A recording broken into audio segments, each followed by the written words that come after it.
what do you think is the rule of law, the peace and governance under the Harper administration and under Trudeau administration? Yeah, this is the sort of the ultimate question of, how does Canada feel about what's going on, right? We define ourselves as peace, order, and good governance. Like that is the promise of Canada.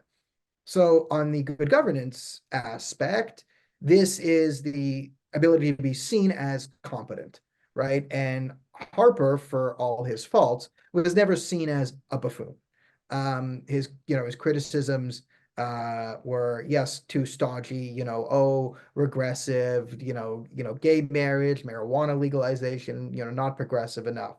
It was never, I don't trust this guy to turn on the oven to the right temperature. That was never the question of the Harper government, right? They once spent $16 on an orange juice, and that became a scandal because, that was the level of scandals that were coming out of there.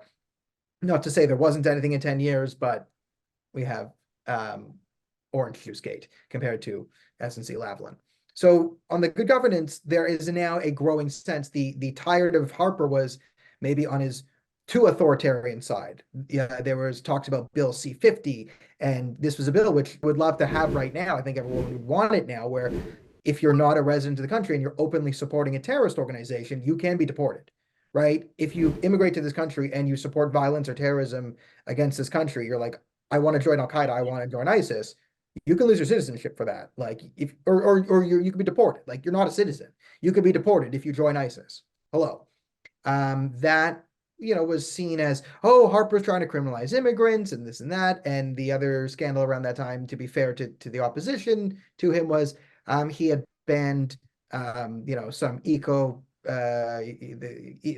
climate science, whatever, people from his event.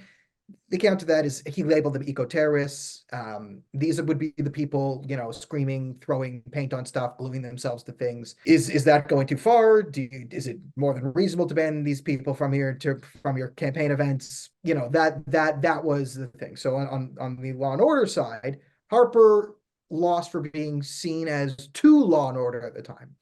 You can then make the converse argument that that is a luxury of a society that feels like it is in a place of adequate law and order. Not to say that Canada was the safest country in the entire world, but Canada was widely perceived to be a safe country. You would look at Chicago and be like, oh my God. And someone who's from Toronto, it's not that there was no violence in Toronto, that there was no, drugged up homeless people rummaging around, but it was definitely, you knew there were, and if you traveled anywhere, you knew there were places in the world that were worse than that. And the sort of decline we see now and towards, the increase in violent tendencies, is this right to put this all on the Trudeau administration?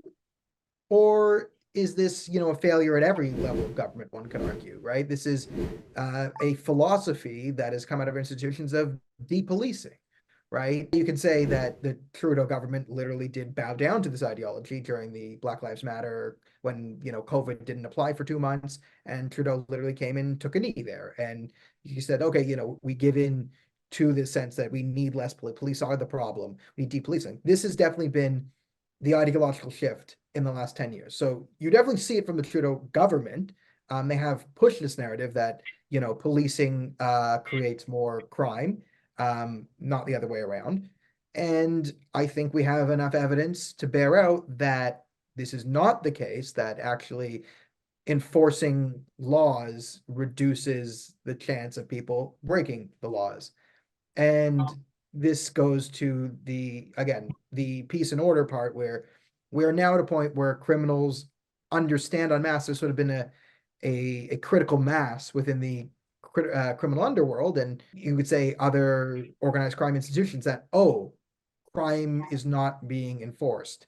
We can go and steal cars. Like, cars are being stolen systematically in Canada. It's not just, oh, there's a car thief because, it's the Aladdin thing, or there's a guy and he just needs a loaf of bread to feed his pet monkey. He's really a good guy. He just needs to jack this car right now.